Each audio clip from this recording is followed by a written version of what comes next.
Good evening, this is the Oscar X. We're here with Brother Bro, and it's time to review After the Hunt, the newest film from Luca Guadagnino. This film is about an established Yale University professor, played by Julia Roberts, and her favorite pupil, played by Io Adebari, was sexually assaulted by another professor played by Andrew Garfield. Or so it is alleged. The details of this assault are kept from the audience. And in this Me Too drama, it's a little bit unlike the first Me Too dramas we got, like She Said, where it's just like, hooray, like people share your stories. More like, oh, well, we don't really know if it happened. And like, hey, maybe it did, maybe it didn't, right? But like, let's instead like pay more attention to the characters and like dive into who they are and explore them. Kind of strange, but the film is really about Io Adebari and Julia Roberts' characters and how they have a different view of sexual assault. And I thought this component of the film was really interesting, and I think it fleshes out the different generational divides on this sort of topic. And I think it really genuinely takes the perspective of each of these generations in a sympathetic way, instead of just condemning one and then praising the other. I don't know if that's appropriate or not. Like, again, the film kind of leaves it to you, or doesn't really seem to care about making up its mind. It's just trying to be like really balanced in a way. I think it's not just about our perspective on like this issue of sexual assault. I think that underneath that, it's about one generation that is taught to push things down and ends up internalizing things in ways that may negatively affect their lives, but they just kind of accept that.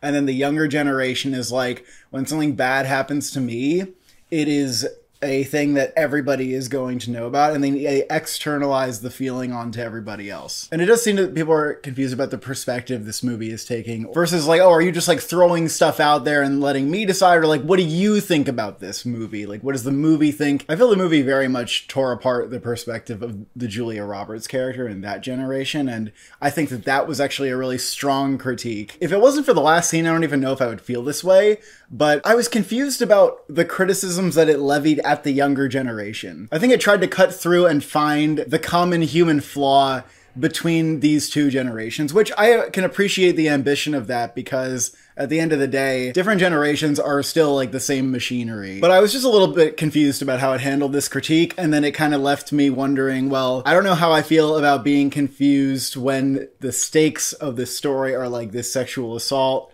And then there was kind of this question I had about the way that it treated Io Adebari's gender-neutral partner, and like what that kind of represented for them to date them. I feel like it used that character in a weird way that I maybe think is weird. The movie is messy as hell. Let's just put it out there. It feels like it's trying to make a mess. It feels like it's just trying to take all these, you know, a toy box of like all of these issues around Me Too, and like, well, what if like the sexual assault case was actually like this and like a little bit like that, and you actually didn't know this, and then this is a little bit like that, and then what would you think? And it's just kind of like felt like it was trying to be provocative by setting up a situation where there's so many ambiguities that like, well, yeah, I'm provoked because like I don't really know what the situation is. And I feel like it was very dedicated first and foremost to exploring like these characters' narcissism, all of the characters. It didn't make it obvious who to sympathize with, and if anything, we just don't really come away with any hero or anybody that we find particularly likable. It is weird how it goes out of its way to try to make the alleged victim very annoying. I don't know if all of this felt like it was necessary, because I wonder what it is in pursuit of doing. Like,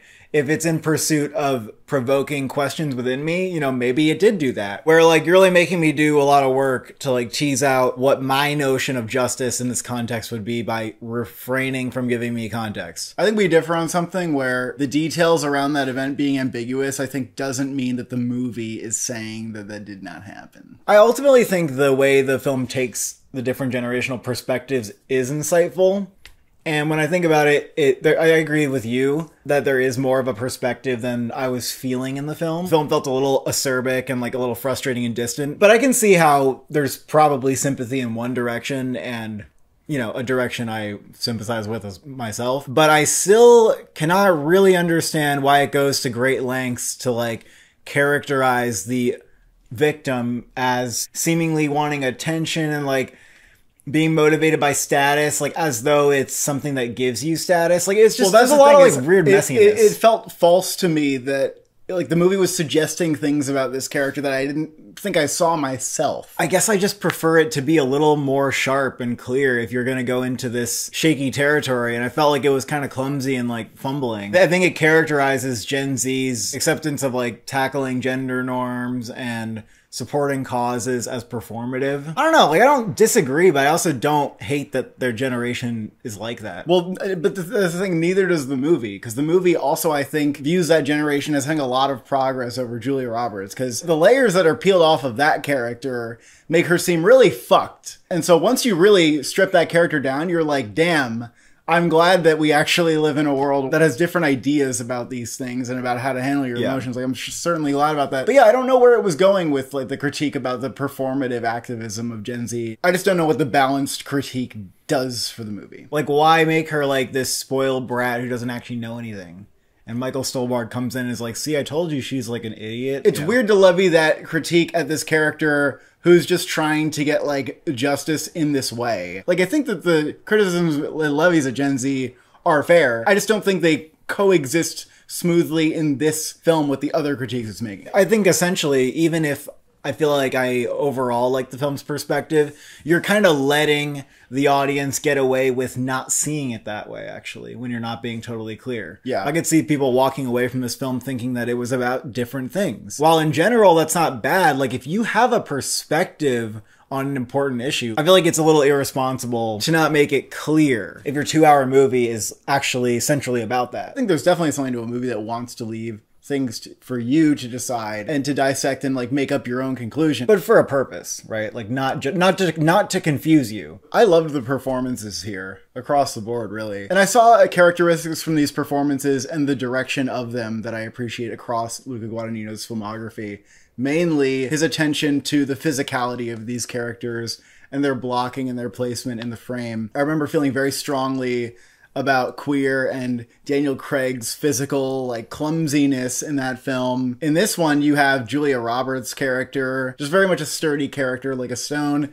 And you have Aya Debree's character who like kind of crumbles up and like makes herself small. You have Andrew Garfield's character who's just very burly and kind of unpredictable with like his body energy. I feel like this was present for all the characters. And in general, I felt every actor played their characters' layers really well. You believe that they feel that they are just in their pursuits. I thought the cast was strong. I did wish Julia Roberts' character had like a little bit more, because that character is very reserved and it makes sense. And Julia Roberts plays her really well. But I actually felt like there was a little bit of a story problem where she doesn't really make sense as the protagonist, because what she's trying to do is sort of like fend off this thing inside of her. But on the surface, what she's doing isn't really that consequential. I disagree. I think that her understanding of what is going on in this situation, it threatens to unleash the thing inside of her. Yeah. But that's what I said. So that's the thing that's there, but the part that's not there is, how does this character influence what's going on around her? And she kind of doesn't that much. I don't know, she has a lot of intense confrontations with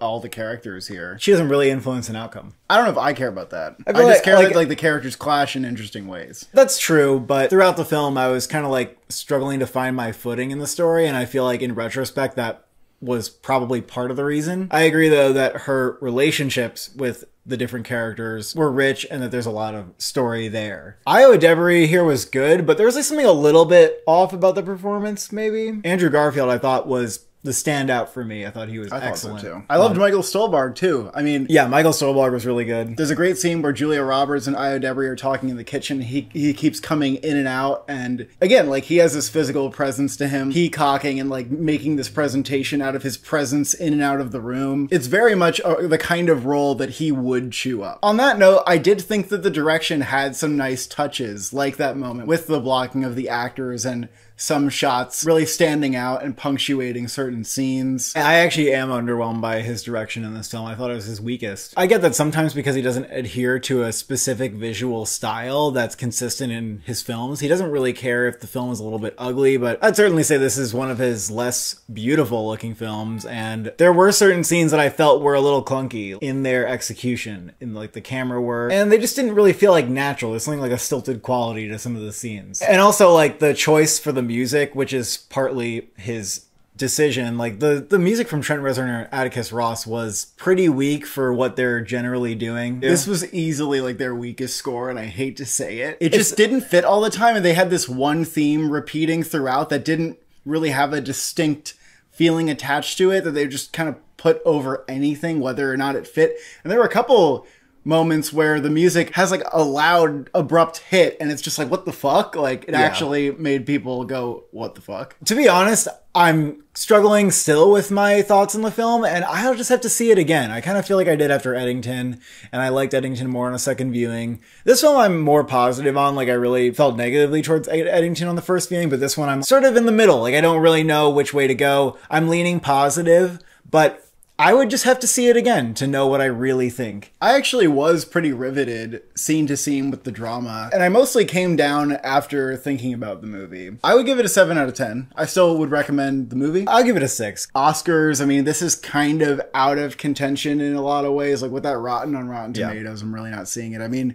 can Julia Roberts stay in the conversation? I honestly didn't feel like this was incredibly showy work or anything. Yeah. She's subdued. She's repressed, restrained. Like, she's not exploding on the screen like Andrew Garfield or Io Debris are, and that's very intentional. She has some moments where she gets a little bit vicious. Yeah. And she's she's really an interesting good. character, and she's very good. Maybe she can get a Golden Globe nomination. I would kind of be surprised to see it go further. I don't think anyone else is getting nominated, even though like I wouldn't be opposed to some of the supporting cast getting in. Michael Stolberg seems to be getting more enthusiastic buzz than Andrew Garfield, even though I agree with you. Andrew Garfield was my standout. I think Andrew Garfield's probably the most likely to get a nomination of anybody. I guess because that character was bigger and showier, and his character was the clearest to me, like how we're supposed to feel and what we're supposed to take away from that. I don't think anything's going to happen with them, though. But I don't think so. I think it's too acerbic and too off-putting and too uncomfortable for most people to really like rally behind it and get like Oscar nominations. It just feels a little bit out of reach. But if I do see any of them in the supporting cast popping up for like a critics nomination, I'd be like, oh, like good for them. Good for them for recognizing that. Thank you for watching. Thank you for subscribing. What are you going to do after you go hunting?